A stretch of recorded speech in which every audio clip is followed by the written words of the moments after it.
नमस्कार दोस्तों, आज के हमारे इस वीडियो में हम आपके लिए निर्जला एकादशी व्रत की पौराणिक कथा लेकर आए हैं। दोस्तों, वर्ष में 24 एकादशियां पड़ती हैं।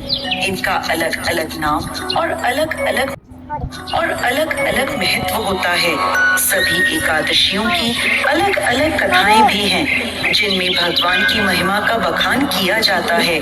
इसलिए कथा पढ़े बिना व्रत पूरा नहीं होता। मान्यता है कि इन कथाओं को पढ़ने से भगवान उन भक्तों की तरह ही आपको भी आशीर्वाद देते हैं। यह पाप नाश करती हैं और कल्याण करती हैं। साल में पड़ने वाली 24 एकादशियों में सबसे महत्वपूर्ण निर्जला एकादशी होती है। निर्जला एकादशी की व्रत कथा के अनुसार एक बार शौनक आदि 88,000 ऋषि मुनि बड़ी श्रद्धा से एकादशी व्रत की कल्याणकारी और पाप नाशक रोचक कथाएं सुनकर आनंद मग्न हो रहे थे। इसी बीच कुछ ऋषियों ने ज्येष्ठ शुक्ल एकादशी की कथा सुनने की प्रार्थना करी। तब सूत जी ने कहा, महर्षि व्यास से एक बार भीमसेन ने कहा, हे पितामह, भ्राता युधिष्ठिर, माता कुंती, द्रौपदी, अर्जुन, नकुल और सहदेव आदि एकादशी के दिन व्रत करते हैं और मुझसे भी एकादशी के दिन अन्न न खाने को कहते हैं।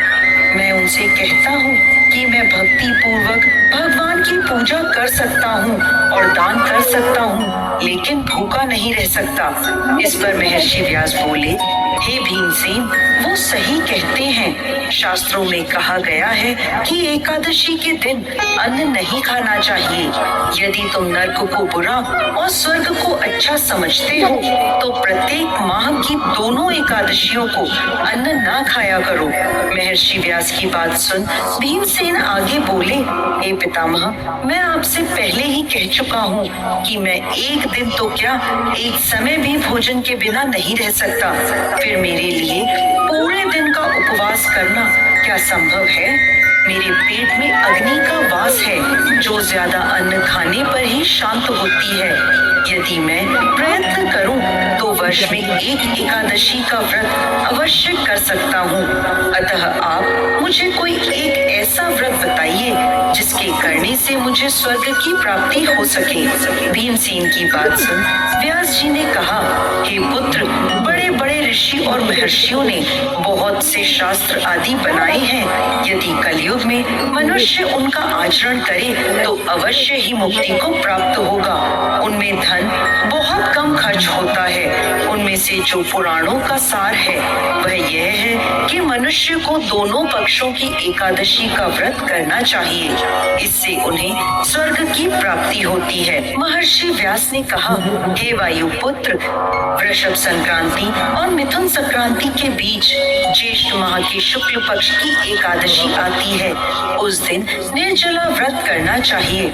इस दिन भोजन नहीं करना चाहिए।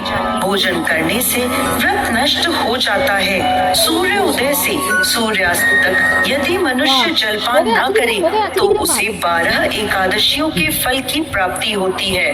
द्वादशी के दिन सूर्योदय से पहले ही उठना चाहिए। इसके बाद भूखे ब्राह्मणों को भोजन कराना चाहिए। उसके बाद ही स्वयं भोजन करना चाहिए।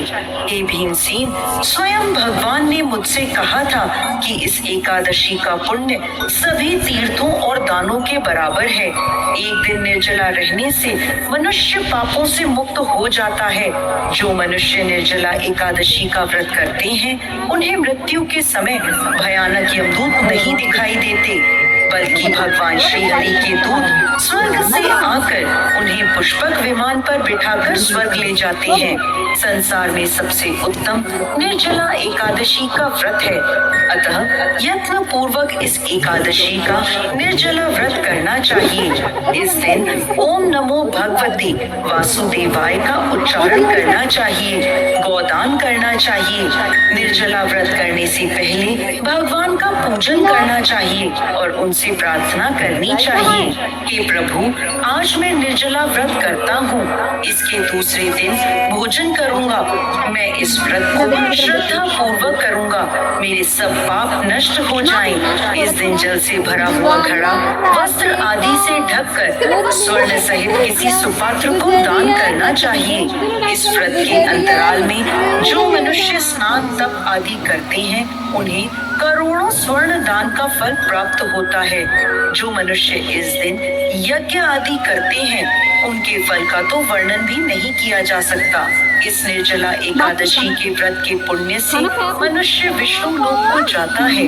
जो मनुष्य इस दिन अन्न खाते हैं, उन्हें चांडाल समझा जाता है। वे अंत में